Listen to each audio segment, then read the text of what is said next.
आज की वीडियो का टॉपिक है भारत दुर्दशा। भारत दुर्दशा नामक नाटक। जो ये भारत दुर्दशा नाम का नाटक है, ये भारतेंदु जी के द्वारा लिखा हुआ है। और ये नाटक है या नहीं है, इसके बारे में खुद भारतेंदु जी काफ़ी कंफ्यूज थे, इसीलिए उन्होंने इसको नाट्य रासक व लास्ट रूपक ये लिखा हुआ है।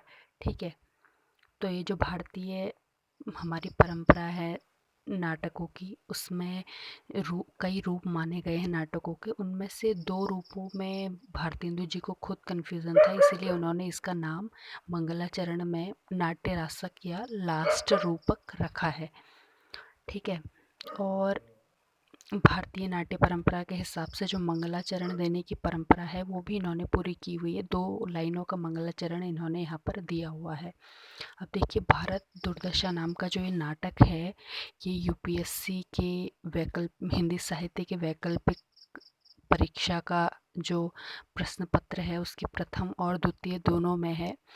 पहले प्रश्न पत्र में ये जो है नाटक और रंगमंच करके है, और दूसरे प्रश्न पत्र में ये भारत दुर्दशा नाम से है। ठीक है, और भारत दुर्दशा नाम का जो नाटक है, ये आपको जो इग्नू से एमए हिंदी साहित्य कर रहे हैं उनके MHD 04 नाम के पेपर में भी इसका उल्लेख है।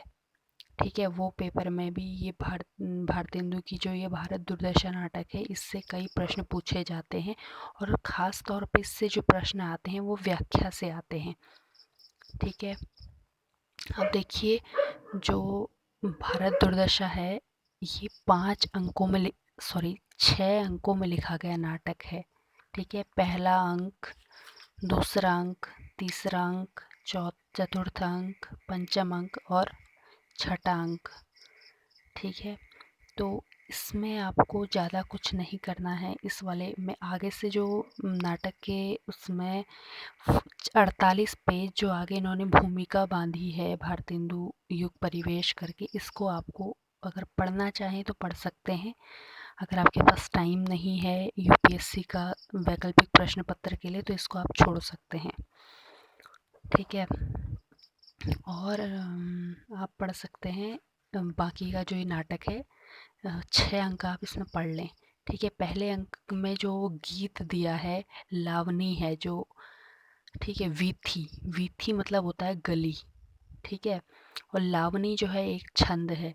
इसमें लिखा है, रोवहु सब मिल के आवहु भारत भाई, हा हा भारत दुर्दशा ना देखी जाई। सबके पहले जेहि ईश्वर धन बल दीनो, सबके पहले जेहि सभ्य विधाता कीनो, सबके पहले जो रूप रंग रस भीनो, सबके पहले विद्या फल जिन गहि लीनो।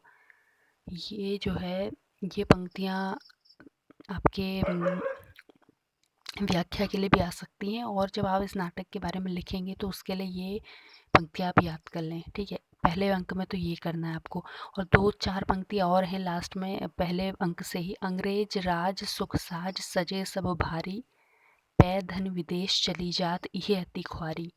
और एक और है लास्ट में, वो जो 2 पंक्तियाँ हैं, आपके पास अगर नाटक की किताब है तो आप उसमें देखते हुए मेरा ये पॉडकास्ट सुन सकते हैं। सबके ऊपर टिक्कस की आफत आई, हा हा भारत दुर्दशा ना देखी जाई, एक ये है। ठीक है, अब दूसरे अंक में आते हैं। दूसरे अंक में जो है आपको जो दृश्य दिए हैं ना, इसको आप ठीक से याद कर लें, क्योंकि जब व्याख्या आएगी तो व्याख्या में हमें यही लिखना होगा कि दृश्य क्या था और उसमें कौन से कैरेक्टर थे। पहले उसमें तो कोई कैरेक्टर नहीं है, बस एक गीत है, और वो गीत कौन गाता है, एक योगी गाता है। दूसरे में जो भारत का प्रवेश है इसमें, और कुत्ता श्यार, इस और ये बनाई हुई पृष्ठभूमि इन्होंने, और निर्लज्जता और आशा 3 पात्र हैं दूसरे अंक में। ठीक है, आपको बस इतना ही याद करना है। और तीसरा अंक है, तीसरे अंक में भारत दुर्दैव है, सत्यानाश फौजदार है, भारत दुर्दैव फिर से है। यही 2 चरित्र इसमें, सत्यानाश फौजदार और भारत दुर्दैव 2 ही चरित्र हैं। चौथा अंक अगर देखेंगे तो उसमें रोग है, भारत दुर्दैव है, आलस्य है, मदिरा है। और इसमें एक जो गज़ल है ये भी आप इसको भारतेंदु के लेखन के उसमें आप इसको लिख सकते हैं। ठीक है, ये जो गज़ल है इस तरह की है। दुनिया में हाथ पैर हिलाना नहीं अच्छा, मर जाना पे उठ के कहीं जाना नहीं अच्छा, बिस्तर पे मिसले लोथ पड़े रहना हमेशा, बंदर की तरह धूम मचाना नहीं अच्छा। ठीक है, ये जो आलसियों का आप इसको राष्ट्रगान कह सकते हैं। मतलब भारतेंदु की जो लेखन शैली है वो इस तक भी पहुंची है। ठीक है, तो ये इसमें एक है। और इसके पात्र अब याद कर लें। जो चौथे अंक है उसमें रोग है, आलस्य है, भारत दुर्दैव है, मदिरा है और अंधकार है। ठीक है, इतने सब पात्र हैं। और कौन पात्र क्या कह रहा है इसको भी देखें, व्याख्या में काफ़ी इम्पोर्टेंट होता है।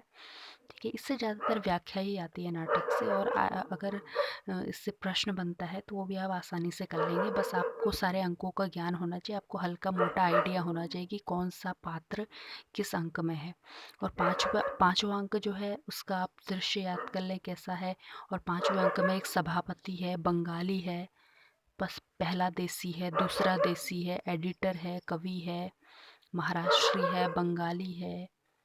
तो और अगर इसमें महत्वपूर्ण अगर आप देखेंगे ना तो सबसे ज़्यादा जो व्याख्या आती है वो पाँचवें अंक से ही आती है।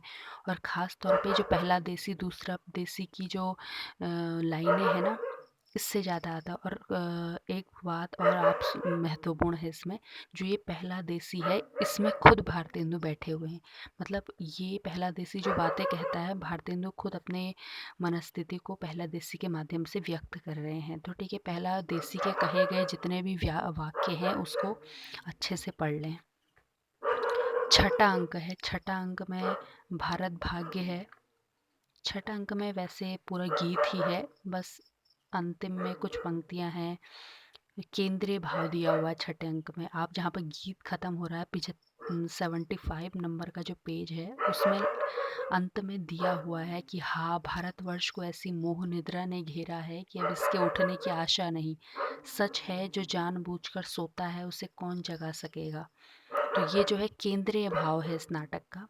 और अंतिम में कुछ पंक्ति और दी है कि देखो विद्या का सूर्य पश्चिम से उदय चला आता है, अब सोने का समय नहीं है, अंग्रेज का राज्य पाकर भी न जगे तो कब जागोगे, मूर्खों के प्रचंड शासन के दिन गए, अब राजा ने प्रजा का स्वत्व पहचाना, विद्या की चर्चा फैल चली, सबको सब कुछ कहने सुनने का अधिकार मिला, देश विदेश से नई विद्या और कारीगरी आई। तो बस ये नाटक पूरा इतना ही है। आप इसमें बस और शब्दार्थ परिचय अगर आपको कोई वर्ड इसमें परेशान कर रहा है तो वो भी नाटक की जो किताब है इसके अंत में दिया हुआ है। ठीक है, बहुत सस्ती सी किताब है ये। कितने की है? 45 रुपीज़ की है। ठीक है, तो इसको आप ले लें और आगे भूमिका पढ़ने में भी आपके सारे